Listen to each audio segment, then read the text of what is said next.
ताज्या बातम्यांसाठी महान करेला सबस्क्राइब करा आणि बेल आयकॉनला क्लिक करा। नागवे इनाम कोळित्रे ग्रामस्थ आक्रमक, ग्रामपंचायतीच्या कथित भ्रष्ट व भोंगळ कारभाराविरोधात तात्काळ ग्रामसभेची मागणी। ग्रुप ग्रामपंचायत नागवे इनाम कोळित्रे येथील गेल्या 5 वर्षाच्या कारभारावर गंभीर आरोप करत ग्रामस्थ आक्रमक झाले आहेत।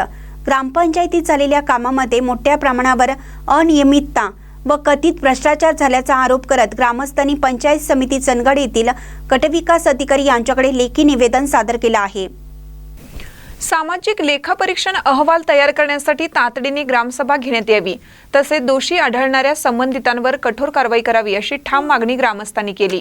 निवेदनात म्हटले आहे की गेल्या 5 वर्षात ग्रामपंचायतीच्या कारभाराबाबत वेळोवेळी तोंडी व लेखी तक्रारी करूनही कोणताही बदल झालेला नाही।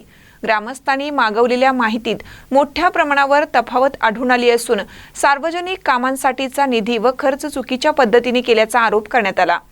अंगणवाडी व शाळा दुरुस्ती, गावातील अंतर्गत गटारी व रस्ते तसेच जलजीवन मिशन अंतर्गत नळ कनेक्शनची कामे पूर्ण झाल्याचे कागदोपत्री दाखवण्यात आले, मात्र प्रत्यक्षात ही कामे झालेली नसल्याचा ठाम दावा ग्रामस्थांनी केला। यामुळे गावात आजही नियमित पाणीपुरवठा होत नाही, गटारे अस्वच्छ आहेत आणि नागरिकांना मूलभूत सुविधांचा अभाव सहन करावा लागत आहे। तसेच शालेय खर्च, इतर प्रशासकीय खर्च, रोजगार हमी योजना, घरकुल हप्ते आणि वृक्ष लागवड या सर्व विभागातील खर्चात मोठ्या प्रमाणावर तफावत असल्याचंही निवेदनात नमूद करण्यात आलं आहे। नागवे ग्रामपंचायतीच्या भोंगळ कारभाराकडे वरिष्ठ अधिकाऱ्यांचं दुर्लक्ष होत असल्याचा आरोप करत ॲडव्होकेट संतोष मळवीकर यांनी चंदगड पंचायत समिती प्रशासनाला धारेवर धरलं। यावेळी पंचायत समिती कार्यालयात मोठ्या संख्येने नागवे व इनाम कोळिंद्रे येथील नागरिक उपस्थित होते।